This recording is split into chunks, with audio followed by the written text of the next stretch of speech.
Today, I hope someone shows up for you, prays for you, lifts you up, and shows intentional measures on communications and actions that correspond with real care. I hope their words and actions are a solidified construct that allows you to trust, love, and bridge connections that were once lost by uncareful individuals who took you for granted.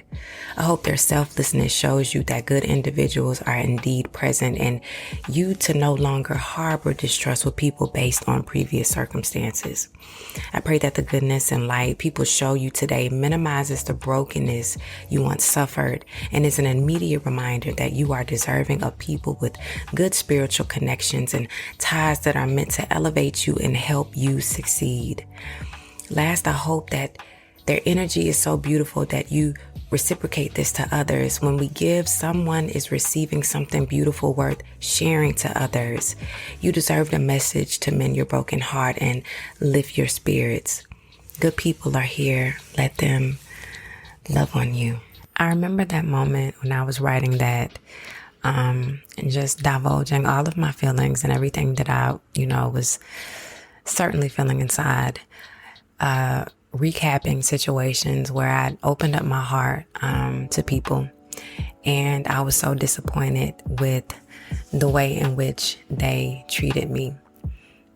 Many times when you have a soft heart, you will be highly disappointed because there is an expectation that people see things, feel things, and know things the way that you do. And in this journey, I have found time and time again, and this is why the lesson was repeated over and over until I got it, that people are not created equal and they are not like you. And so it took various situations, different people with different faces, right? Different situations for me to finally get it. I think that in my honesty, I wanted to extend grace and love to a lot of people. Even when people hurt me, I always had this open arm effect to want to just love them harder. I felt, in a sense, at a time, that if I loved a person hard, that they would understand what love really meant and how love really felt, and that they would change their ways. And boy, was I wrong. So in the process of healing, which hit me dramatically, because again, like, the healing journey for me was everything compounded, like everything just hit me at one time. And so again, I started to go through every element that I was suffering through and everything that was triggering me. And I wanted to help myself. If I couldn't help anyone at all, I wanted to help myself because I began to show up differently. And I remember just being isolated. It felt like I needed to do a reset on myself. Isolation for me was what needed to happen. I can't say that that is for everyone. I'm just telling you my experience. And when I isolated, I was able to think clearly. I was able to settle with myself. I was able to understand who I was, and I was able to understand that the lesson that was provided and given to me many times over. I'm one to believe that, until we understand and master the lesson, we will see it every single time. And it was by my own volition, again, that I was trying to fix these things myself, when really God was showing me, different people, different faces, different situations, and saying, my daughter, you're not listening. You're not paying attention. This is why these things are happening.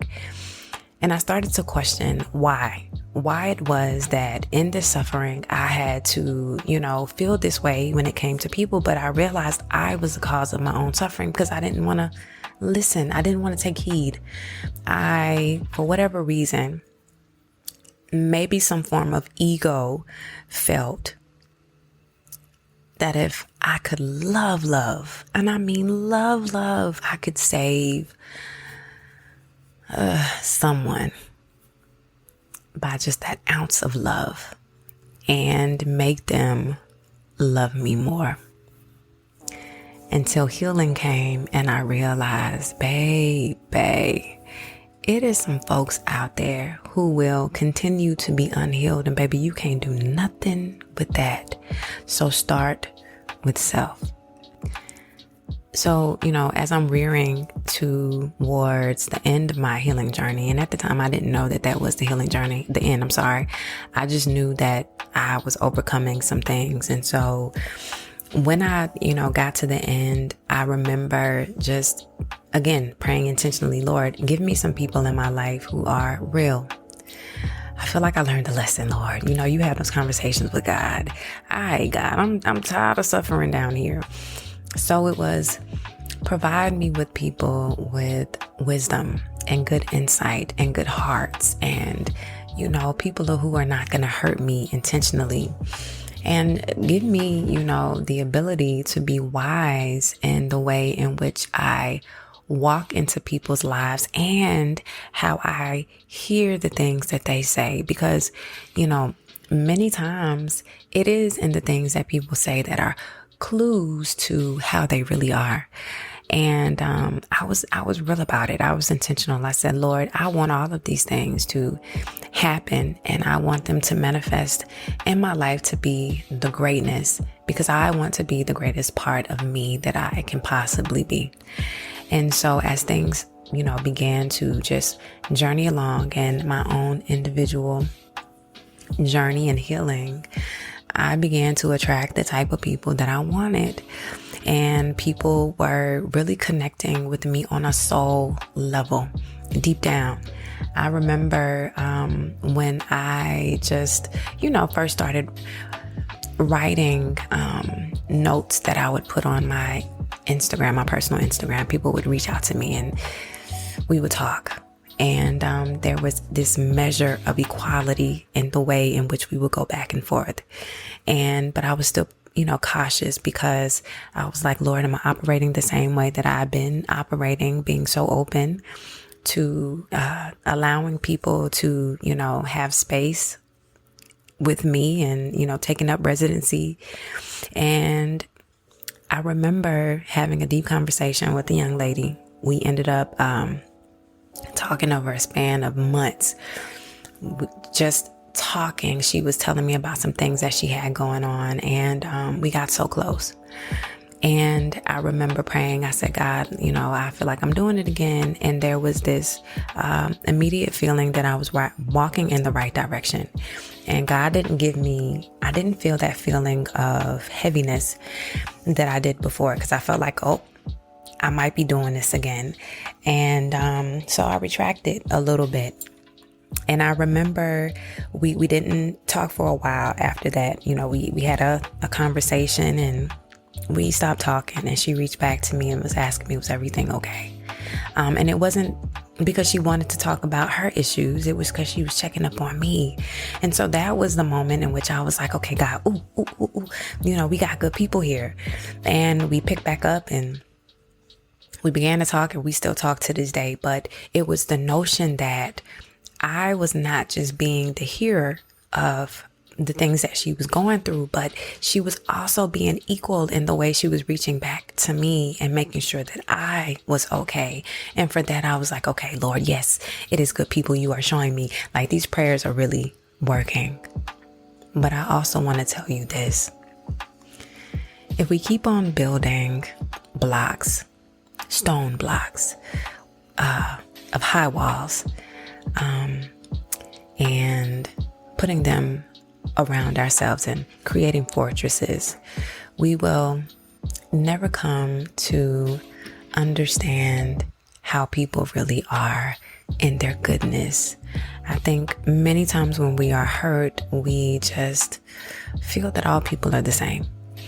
And we feel that no people are good enough or have good hearts or have good beings, because the people that we have ran into are that way. They're just bad. And it's a normal type of thing. But people with good hearts still exist.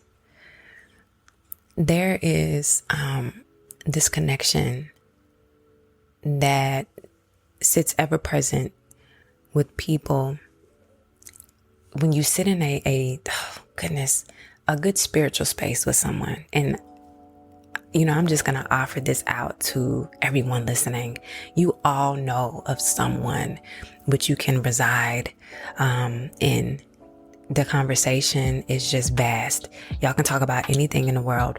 You settle with, and you know that they are really looking out for your best interest, and they love you. Those type of people are the spiritual type people that I am talking about, that will feed you and that will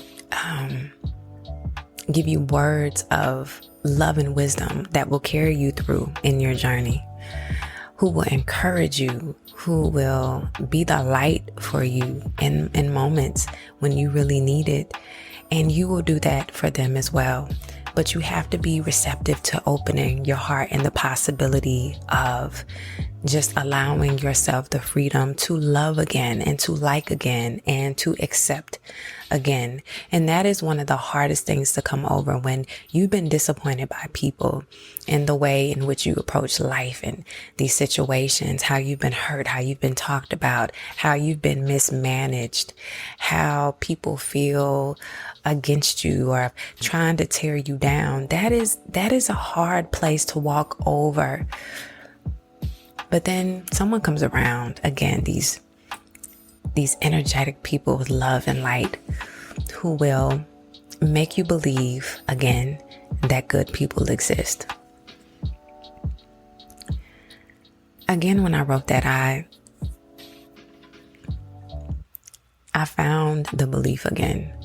But I want to caution you with this as well, that you won't find that moment, or you won't find that space, or you won't find those people until you learned the lesson.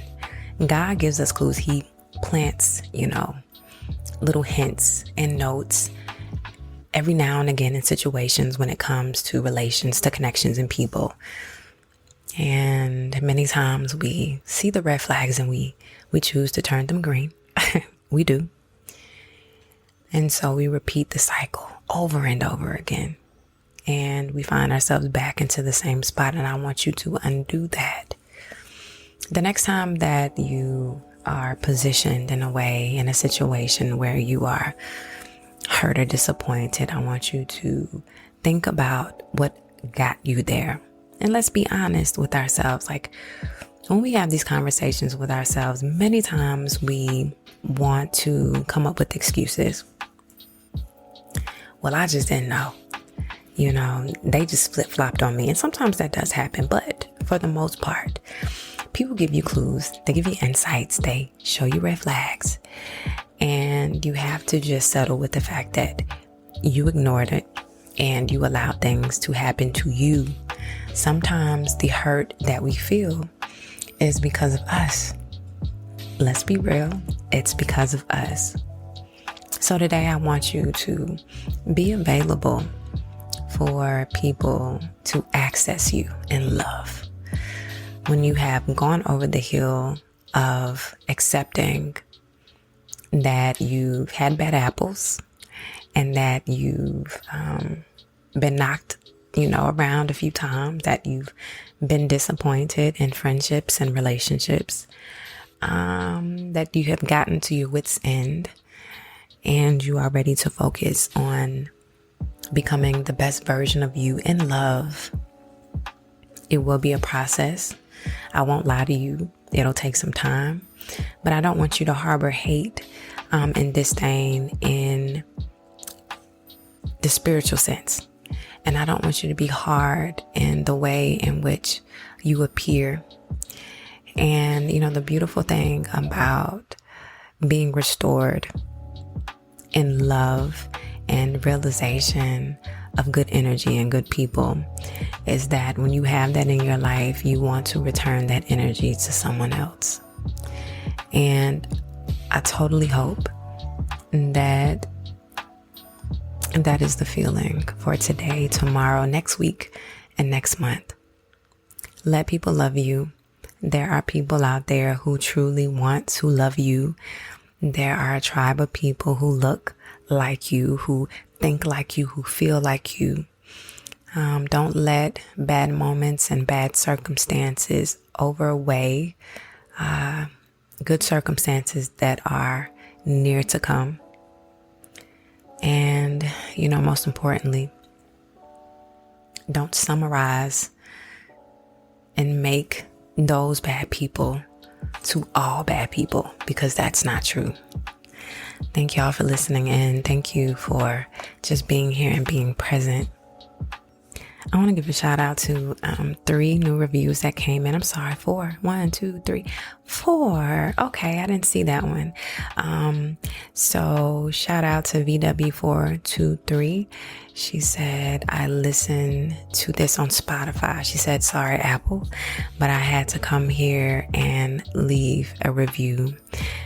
She's telling people, please do yourself a favor and click play on these episodes. I appreciate you very much. Shout out to VW423. Ramaya Smith said, best podcast I've ever heard. Thank you so much. She says, I'm a talker who struggles to listen sometimes, yet hearing you speak keeps me silent and focused. I listen in detail and admire your perspectives. Thank you, Ramaya Smith. LV Live On said YouTube. Let me see. I don't know what the title said. Why can't I see the whole title? Something about YouTube, but she said, yesterday I spoke out loud with sadness, frustration, and confusion. How to help heal myself within. I then started to journal in a journal I created called Wanna Know What Self-Love Looks Like. And then she goes on to say that she found my page and she supports me. And LV Live On, thank you so much for your beautiful comment. And last but definitely not least, this was the last one that came in. Yay. Knox, she said this one hit home, and she was referring to oops, I forgot to tell you were adopted. I have gotten so much feedback on that episode. And if you haven't listened to it, give it a listen. It really is a testimony of how good God is, not even just for my life, but period. The miracles that have been worked in that situation, and just how he just see me through from the beginning to the end is a testament to the way in which he works in all of our lives. And so if you have a moment, take a listen to that episode. I want to thank you again. Thank you so much for the continuous support on Facebook, Instagram, and TikTok. We recently hit 100K on Instagram. Yay. And now we are at 130K. It's awesome. We are spreading the word of love and light. I want to do so much in the future, y'all. I really do. My hands are full though. I speak about having full hands, and I'm real about it. So many things I have written down, and so many things I want to provide. Oh, goodness. But again, my hands are full. And in the future, God will allow and give space to these things to flourish and happen. I love you. Thank you for listening. And I will see you guys next week.